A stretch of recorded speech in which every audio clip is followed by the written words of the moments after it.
아름다운 비상이 시작되는 곳, 수원여자대학교. 다음은 무릎 바깥쪽 통증에 대해서 알아보겠습니다.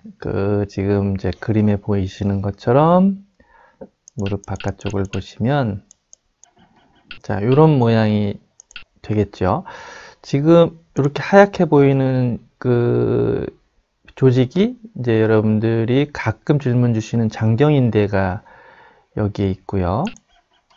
그리고 이렇게 그 슬개골을 중심으로 그 무릎 바깥쪽을 감싸고 있는 슬개골 바깥쪽을 감싸고 있는 인대 조직이 이 바깥쪽에 있고, 그리고 안으로 들어가 보면 이 대퇴골과 경골, 비골을 이렇게 감싸주고 있는 조직.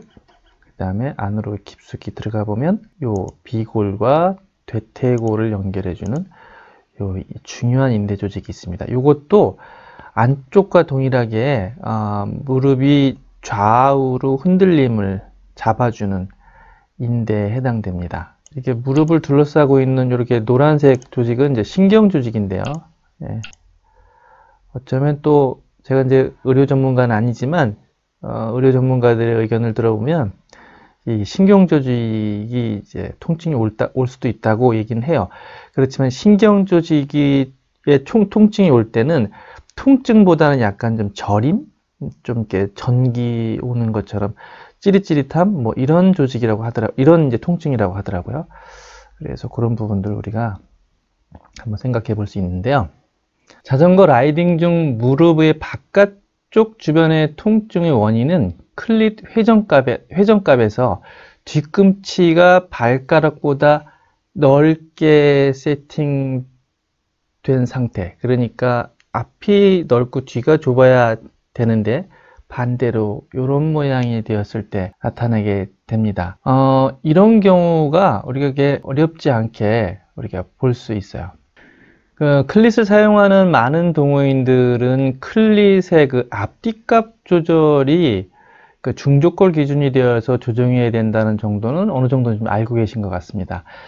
그렇지만 아직까지도 클릿의 회전값 조정에 대한 이해가 좀 부족한 것 같아요. 그래서 자가 피팅 하시는 분들이 어찌됐든 클릿을 11자로 정교하게 맞추려고 애를 써보지만 실제로 이 클릿 회전값 측정 게이지에 이 슈즈를 얹어보면 발의 앞쪽이, 그러니까 뒤쪽보다는 앞쪽이 더 좁게 세팅된 것들을 우리가 좀 관찰할 수 있습니다. 그래서 이렇게 세팅된 클릿을 사용하게 되면 무릎의 바깥쪽 인대와 건들에 부담을 줄 수밖에 없습니다.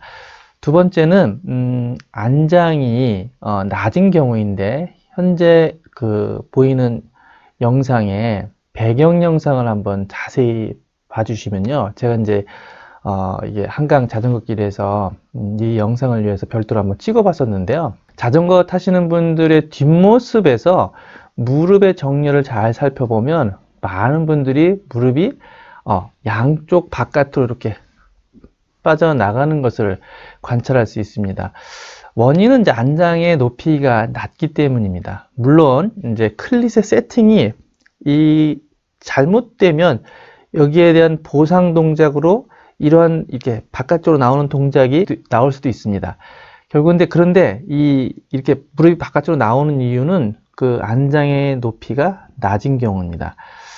이런 동작이 장시간 지속될 경우에 무릎 바깥쪽에 인대에 부상이 올 수밖에 없겠죠. 다음은 그 무릎 앞쪽, 그러니까 무릎 앞에 그 위아래에 있는 통증을 좀 알아보도록 하겠습니다. 무릎의 인대 중 가장 중요한 인대는 그 경골 앞쪽으로 나오지 못하도록 잡아주는 전방 십자인대 ACL과 대퇴골이 뒤로 물러나지 않도록 잡아주는 후방 십자인대가 있습니다. 보통 이제 무릎이 앞이 아파요라고 이야기하는데요. 그 앞이 슬개골 주변에 있는 깊지 않은 앞이 있고요. 그 다음에 슬개골을 중심으로 좀 깊숙이 앞쪽일 수도 있어요. 이게 그래서 앞쪽이 아픈데 좀 깊이 아플 수도 있고, 슬개골 주변에 어떤 그 깊지 않은 부위가 아플 수도 있거든요. 한번 우리가 영상을 보면서 보겠습니다. 영상을 보시면 안쪽에 깊은 안쪽에 십자인대가 이렇게 앞뒤로 크로스돼서 이렇게 조직이 있어요. 이것은 역할이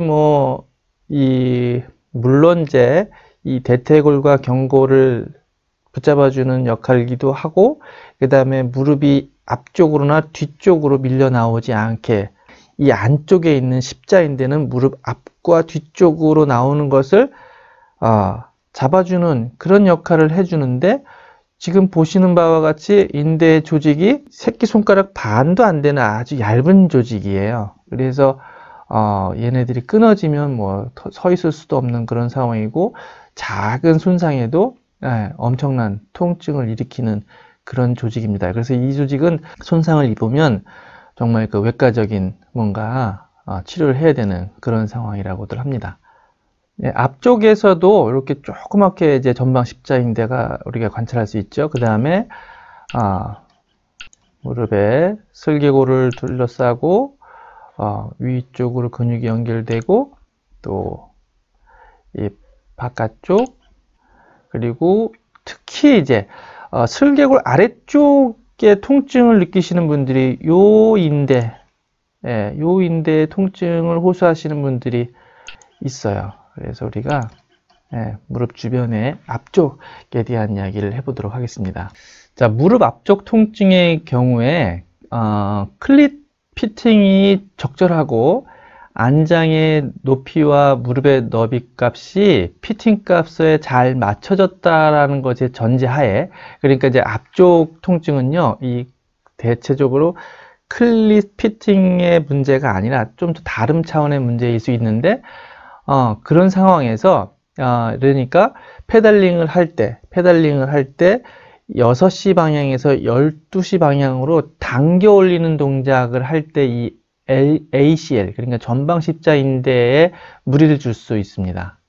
특히 엘리트 선수들처럼 충분한 근육량을 갖추고 있지 않은 동호인들이 이 어필 또는 좀 이제 그 아우터를 사용하면서 댄싱 동작이 지속되는 그런 그 시간이 길어질 때 더욱더 그렇습니다. 이럴 때는 페달을 좀 당겨 올리는 동작을 좀 최소화하고, 그리고 12시에서 4시 방향으로 내려올 때 좀 이렇게 뒤꿈치를 활용해서 누르는 연습을 많이 하는 것이 무릎 앞쪽에 통증을 줄일 수 있을 것으로 보입니다.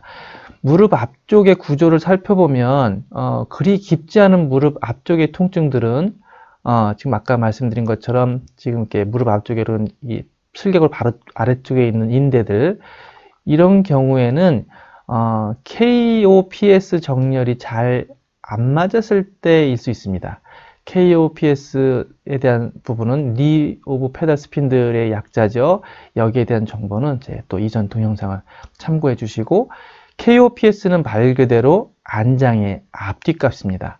보통 자전거를 구매해서 핸들이 좀 멀다고 느끼면 대부분 안장을 앞쪽으로 이동시켜서 자전거를 타보려고 노력을 하시는데, 사실은 그 방법이 가장 손쉽고 빠르다고 느끼지만 이렇게 되면 결국은 자전거의 효율이 떨어질 수밖에 없고요. 또 그 KOPS를 무시하고 안장을 앞으로 밀었을 때 어쩌면 속도는 순간에 빨리 낼 수 있지만 쉽게 지치고, 그 다음에 장거리 주행이 더 어려워지게 됩니다. 이러한 통증의 해결 방법은 일단 자전거를 KOPS 기준에 맞추어 줘야 됩니다. 핸들이 멀다고 느껴질 때 핸들 레바를 약간 들어 올리는 방법, 또 스템을 줄이거나 각도를 뒤집어서 맞춰주는 방법, 또 스페이서들을 밑으로 이동시켜서 스템 자체를 조금 올리는 방법, 또 핸들 리치가 좀 짧은 핸들로 교체하는 방법들을 활용할 수 있습니다. 자, 그래서 이제 우리가 앞쪽의 원인들을 설명을 드렸는데 이게 좀 이해가 되셨는지 모르겠습니다. 무릎의 뒤쪽과 압족과 그리고 장경인대 통증에 대한 해결 방법은 제가 또 다음 영상에서 소개해 보도록 하겠습니다. 그래서 이번 영상에서는 이번 영상에서는 무릎 앞쪽과 양옆 쪽 통증의 원인과 해결 방법에 대해서 소개했습니다. 물론 피팅이 중요합니다. 그러나 자전거를 처음 올라 앉았을 때 역시 워밍업이 매우 중요합니다. 경직되었던 무릎 주변의 조직들을 부드럽게 열을 올리고 난 뒤에 정상적인 라이딩을 하는 것을 권해드립니다. 체인링도요,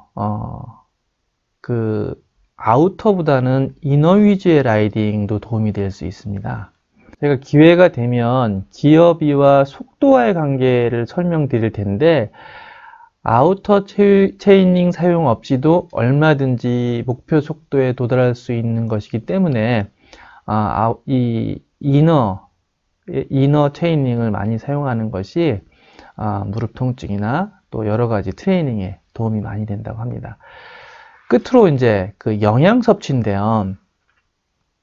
뭐 이렇게 많이 다치기도 하고 또 부상도 있기도 하고 하는 부분들이 있는데, 운동선수들이 보면 그 영양 섭취를 충분히 하죠. 그래서 보통 우리가 자전거를 탈 때 배고픔을 느끼면 이미